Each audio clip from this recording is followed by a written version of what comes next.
Ikkinchi qism boshlandi. Oskar Uildning Baxtli shahzoda ertagi. Ikkinchi qism. Uzoqda u ana bu tomonda jim ko'chada derazasining bir tabaqasi ochiq turgan kulbani ko'ryapman, deb so'zida davom etdi haykal. Shivirlab ochiq derazadan stol oldida o'tirgan bir ayol ko'rinmoqda.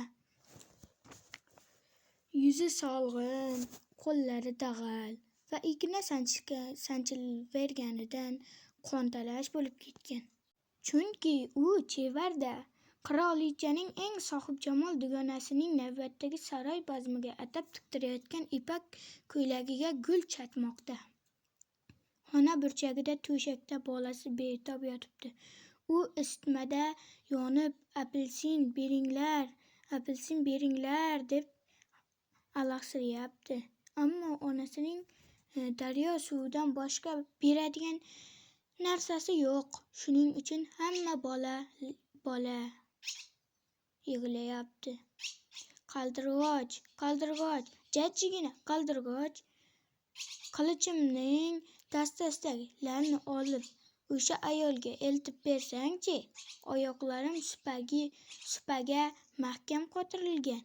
O'zim joyimda qimirlolmayman. Supaga mahkam qotirilgani uchun men o'zim joyimdan qimirlolmayman. Meni Misrda intizorlik bilan kutmoqdalar, dedi qaldirg'och. Do'stlarim Nil uzra charx urib, ulkan nilufarlar bilan suhbat qurishmoqda. Tez orada ular ulug' shohning daxmasiga tunagani ketishadi. U serxasham tobutda sariq matoga chulg'anib, xushbo'y ko'katlar bilan mumyolanib yotibdi. Bo'yniga och zangori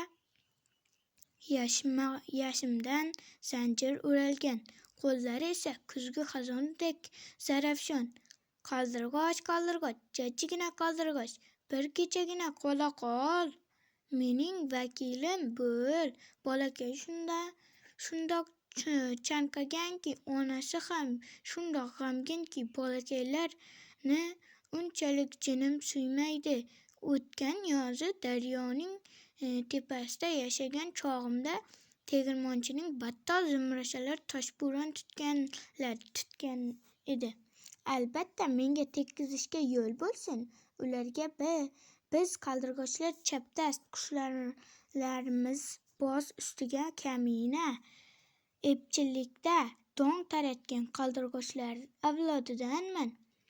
Shunday bo'lsa-da, buni menga nisbatan juda hurmatsizlik deb bilaman. Ammo Baxtli shahzoda shunday iltijo bilan tikilayotgandiki, qaldirg'ochning unga rahmi keldi. Bu yer juda sovuq ekan, dedi u. Ammo aytganingcha bo'lsin. Topshirig'ingni bajarish uchun bir kecha qolishga roziman. Minnatdorman, jajji qaldirg'och xitob qildi Baxtli shahzoda. Shunday qilib, qaldirg'och haykalning qilichidagi lalni cho'kib oldi-da, shahar tomonlari uzra uchib ketdi. Qirol saroyi uzra o'tayotib, oldida shahar tomlari uzra uchib ketdi. Qirol saroyini uzra uchayotib, musiqa sadolari eshitildi. Go'zal bir qiz yigit bilan peshayvonga chiqib keldi. Naqadar ajib bu yulduzlar, dedi yigit qizga. Ko'ylagim saroy bazmigacha tayyor bo'lar degan umiddaman, javob berdi qiz. Men ko'ylagimdan gul chachishni buyurdim, biroq shunday yalqovki bu chevarlar. Qaldirg'och daryo uzra uchayotib, kema machitlarida chiroqlarni ko'rdi. Nihoyat, u boyagi kulbaga yetib keldi va ichkariga boqdi. Bola isitmada to'lg'anar, onasi esa toshdek qotib uxlab yotardi. Axir u qattiq charchagan-da. Qaldirg'och xonaga kirib, lalni stolga yotgan angishvonaning yoniga qo'ydi. So'ng to'shak uzra qanot qoqib, bolaning cho'g'dek yuziga shabada tarata boshladi. qanday mazza, endi tuzalib ketsam kerak deb shivirladi bola. Uyquga ketdi. Shundan so'ng qaldirg'och baxtli shahzodaning oldiga qaytib keldi. Ko'rganlarini so'zlab berdi. Qizig'i shundaki, dedi u so'zini oxirida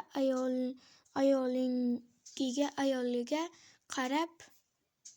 qaramay, endi sovuq qotmayapman, chunki sen savobli ish qilding-da, deb tushuntirdi unga shahzoda. Qaldirg'och bu so'zning mag'zini chaqish uchun o'yga toldi va shu zahoti uxlab qoldi. Biron narsa to'g'risida boshi qotirdi deguncha uni uyquga elta boshlardi. Tongda qaldirg'och cho'milib olgani daryo tomon parvoz qildi. Qanday g'aroyib hodisa, ajablandi shu payt ko'prik ustida o'tib borayotgan qushshunos olim. Qish faslida qaldirg'och nima qilib yuribdi? Olim ishni paysalga solmay mahalliy matbuotda uzundan uzun maqola chop ettirdi.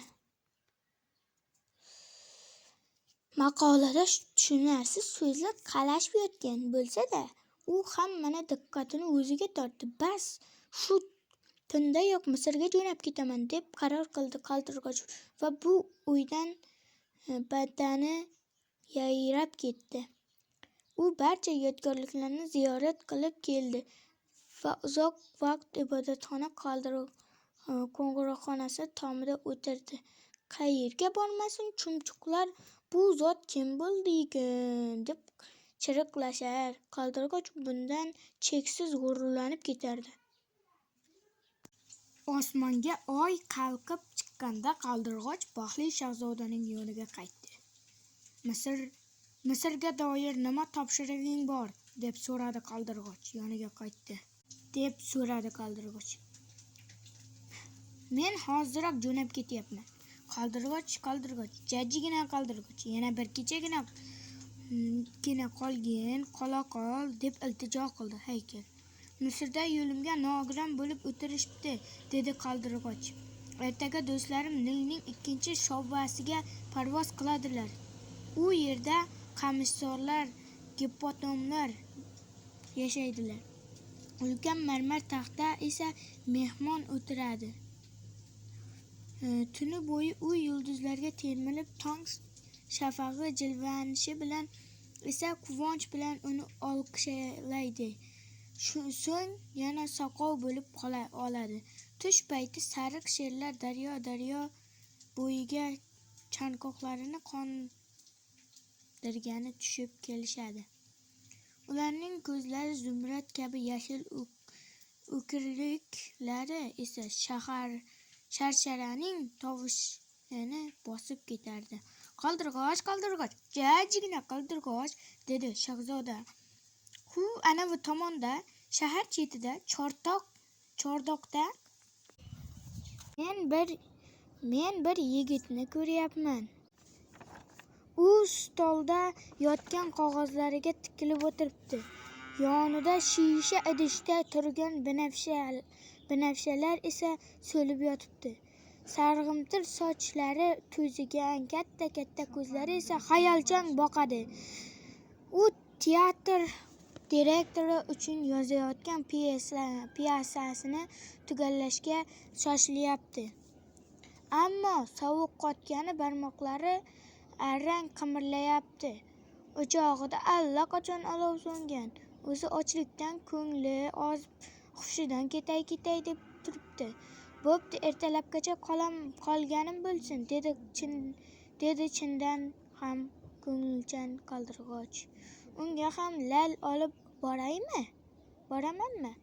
Ey voh, menda endi lal yo'q, ingradi shahzoda. Ko'zlarimdan boshqa hech narsam qolmadi. Ular 1000 yil muqaddam olis Hindistondan keltirilgan g'oyat noyob zabarjatlardan yasalgan. Ularning birini cho'qib ol va o'sha yigitga eltib bergin. uni zargarga pullab o'tin sotib oladi va pyesasini ham nihoyasiga yetkazadi. Azizim, men bunday qilolmayman, dedi yig'lay boshladi Qaldirg'och. Qaldirg'och, jajjigina Qaldirg'och iltijo qildi. Shahzoda iltimosimni bajo keltirgin. Qaldirg'och nochor baxtli shahzodaning ko'zini sho'qib oldi va shoirning chortog'i tomon parvoz qildi. Tom teshik bo'lgani uchun u shu yerdan qiyinchiliksiz chortoqqa kirib oldi. Yigit yuzini qo'llari bilan bekitib o'tirardi. U hatto pitirlagan qanot tovushini ham eshitmadi. Necha daqiqadan so'nggina boshini ko'tardi.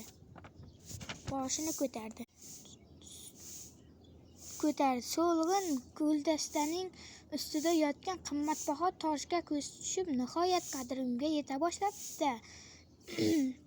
Quvonch bilan xitob qildi yigit. Bu bironta ashabdiy muxlisimning sovg'asi bo'lsa kerak. Endi pyesamni ham tugatsam bo'ladi. Yigit o'ziga juda baxtiyor his qilayotgandi. Ertasiga ertalab Qaldirg'och bandargohga parvoz qildi. Katta bir kemaning machtiga jo'nab, tagxonasidan qandaydir yuklarni arqon bilan tortib chiqarayotgan dengizchilarning ishini tomosha qila boshladi. Oldik, qichqirishardi ular. Yuk ko'rinishi bilan men Misrga ketyapman, deb qichqiradi ularga Qaldirg'och. Biroq hech kim unga e'tibor bermadi. Oy chiqqan mahaldagina Qaldirg'och baxtli shahzodaning yoniga qaytib keldi. Sen bilan xayrlashgani keldim, dedi u yetib kelishi bilan. Qaldirg'och, jajjigina Qaldirg'och, iltijo qildi shahzoda. Yana bir kechagina qolgin. Hozir qish, javob berdi Qaldirg'och. Tez orada izg'irin qor yog'ib beradi. Misrda esa quyosh charaqlab, xurmo daraxtlari yashil yaproqlar ilitmoqda. Timsohlar loyqaga cho'zilib, erinchoqlik bilan atrofga boqishmoqda. Do'stlarim allaqachon Balbek ibodatxonasiga uya solishmoqda. Oppoq va pushti kabutarlar esa ularga tikilib, bir-birlari bilan g'uvlashmoqda. Qadrli shahzoda, seni tashlab ketishga majburman, ammo hech qachon seni unutmayman va albatta bahorda yana yoningga qaytib kelaman. Misrda boyagi toshlar o'rniga atirguldan ham qizilroq lal va dengiz to'lqinlaridek moviy zabarjad keltirib beraman. Pastda maydon chetida gugurt-furush qizcha turibdi. U gugurtlarni ariqqa tushirib yuborib, yaroqsiz qilib qo'ydi. Endi uyiga pulsiz borsa otasi uni o'lguday do'pposlaydi. Shuning uchun ham qizcha yig'layapti. Oyog'ida na kavushi, na paypog'i bor. Buning ustiga boshi ham yalang. Narigi ko'zimni ham o'yib olgin-da, qizchaga eltib ber. Shunday qilsang, otasi uni jazolamaydi. Sen bilan yana bir kecha qolishga roziman, dedi Qaldirg'och. Ammo ko'zingni o'yib olishni xohlamayman. Axir butunlay ko'r bo'lib qolasan-ku. Qaldirg'och, jajjigina Qaldirg'och, iltijo qildi shahzoda. O'tinaman, iltimosimni rad etma. Noiloj qolgan Qaldirg'och shahzodaning ikkinchi ko'zini ham o'yib, qizchani tepasiga uchib keldi va jajjigina qo'lchasiga g'aroyib zabarjadni tashladi. Qanday ajoyib shishacha, quvonib ketdi qizaloq va sevinchini yashirolmay kulgancha uyiga chopqilladi. Qaldirg'och baxtli shahzodaning qoshiga qaytib keldi. Endi butunlay ko'zlaring ko'rmaydigan bo'lib qoldi. Shunday ekan, umrbod sen bilan qolaman. Yo'q, jajji Qaldirg'och, dedi sho'rlik shahzoda. Sen Misrga uchishing kerak. Umrbod sen bilan qolaman, so'zini qaytardi Qaldirg'och va haykalning oyoqlari ostiga yotib uyquga ketdi. Ertasi kun bo'yi Qaldirg'och shahzodaning yelkasida o'tirib, uzoq yurtlarda ko'rgan g'aroyib narsalar haqida so'zlab berdi. Nilning sayoz qirg'oqchasida saf tortib, uzun tumshuqlar bilan oltin baliqchalarni tutib yeydigan pushti qushlar haqida, sahroda yashaydigan, yana hamma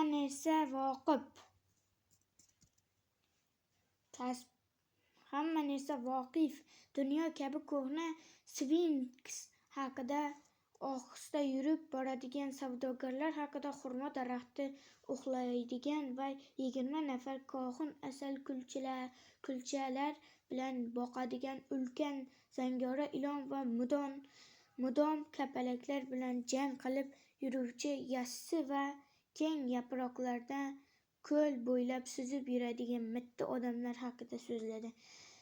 Qadrli Qaldirg'och, dedi baxtli shahzoda, sen hayratomuz narsalar haqida so'zlayapsan, ammo u odamzod kulfatidan ham lol qiladigan narsa bormi? Dunyoda eng mushkul jumboq nochorlikdir. Jajjigina Qaldirg'och, shaharimizni kezib chiqib ko'rgan, eshitgan narsalaring haqida so'zlab bergin. Qaldirg'och parvoz qilib, ulkan shaharni boshidan oxirigacha uchib o'tdi.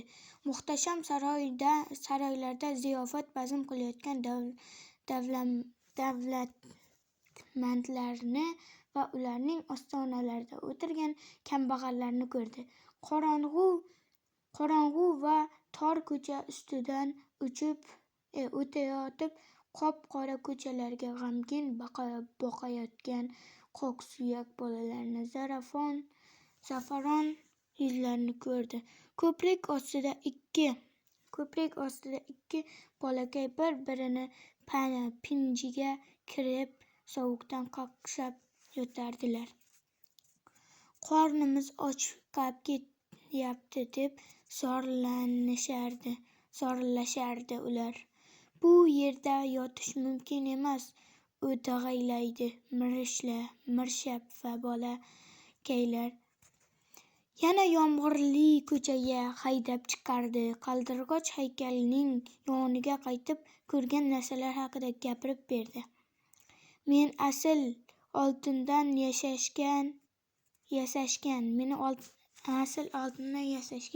dedi baxtli shahzoda. Ustimdagi hamma oltinni qavatma-qavat ko'chirib olgin-da, bechoralarga ulashib bergin. Nochora odamlar baxt oltinda deb o'ylashadi-da. Oltin qavatlarini birma-bir ko'chirib olgani sayin haykal xiralashib, nihoyat qop-qora tusga kirdi. Qaldirg'och oltin parchalarini g'ariblarga ulashib berdi va bobolarining yuziga qizil yugurib, ko'chalarni to'ldirib, o'yin-kulgi qila boshladilar. Bolalar, endi bizning nonimiz bor, deb qichqirishardi ular.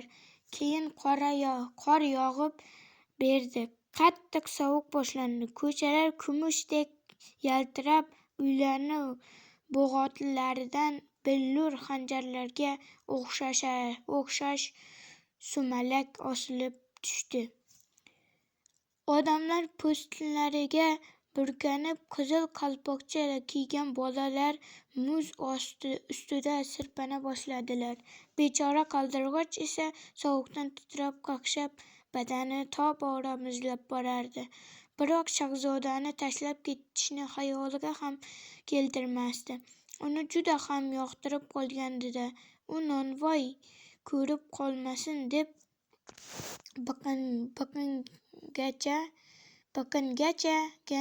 biqingancha do'kon atrofida non, ushoq terib yer.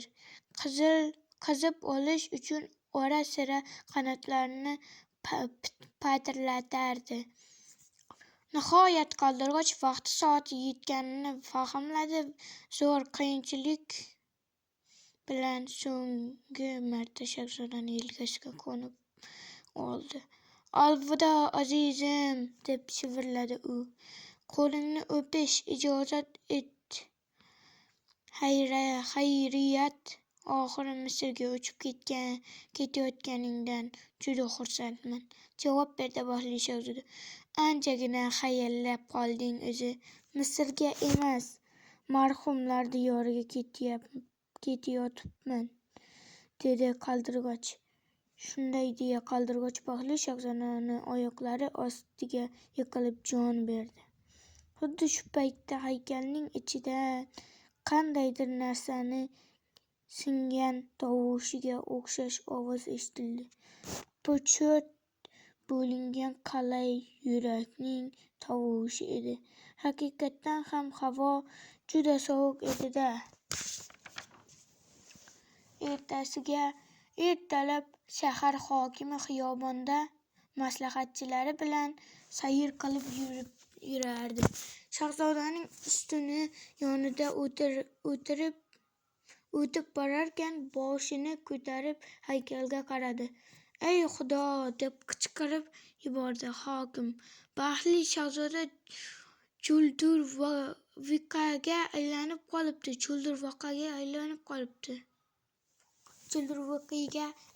qolibdi. To'ppa-to'g'ri Chuldurvoqning xuddi o'zi, deb tasdiqlashdi hamma. Sohada hokimning fikriga qo'shiladigan shahar maslahatchilari so'ng yaxshiroq qarab chiqish uchun haykalga yaqinlashdi. Qilichiga qadalgan lal g'oyib bo'libdi, dedi hokim. Ko'zlari o'yib olinibdi. Endi u oltin ham emas, tilanchidan farqi qolmabdi. To'ppa-to'g'ri tilanchidan farqi ham qolmabdi. Tilanchidan ham 5 battar. Bir ovozdan tasdiqlashdi maslahatchilar. Oyog'ini ostida esa qandaydir o'lgan qush yotibdi, so'zida davom etdi hokim. Darhol qushlarning bu yerda o'lishlari qat'iyan man qilinadi, degan qaror chiqarishimiz lozim. Shahar kengashining kotibi shu zahoti qarorni daftariga yozib qo'ydi. Shunday qilib, Baxtli shahzodaning haykali bu yerdan olib tashlandi. U endi go'zallikdan butunlay mahrum edi. Estetika professori universitetda haykalning Otashtonda eritib yuborishganidan so'ng hokim shahar kengashini chaqirib, metall nima qilish xususida maslahat soldi. Undan yangi haykal yasash lozim va albatta mening haykalim bo'lishi kerak, deb taklif kiritdi hokim. Mening haykalim bo'lsin, deb qichqirishardi shahar maslahatchilari va bir-birlari bilan yo'qolasha boshladilar. Eshitishimcha, ular hozir bir fikrga kelolmayotgan emishlar. Ajabo, bu singan qalay yurakni Otashtonda eritib bo'lmayapti-ku, dedi po'lat quyuvchilar boshlig'i va uni o'lik qaldirg'och yotgan chiqindilar orasiga uloqtirdi. Bu shaharda ikkita eng noyob narsani keltirgan farishtalardan biriga amr qildi Xudo. Farishta unga qalay yurak bilan o'lik qushni keltirdi. Juda to'g'ri tanlabsan, dedi Tangri. Zotan bu qushcha mening jannat bog'larimda Abdullabad xonish qiladi. Baxtli shahzoda esa oltin ko'shkimda menga madhiyalar to'qiydi. Endi bizning hikoyamiz tugadi. Baxtli shahzoda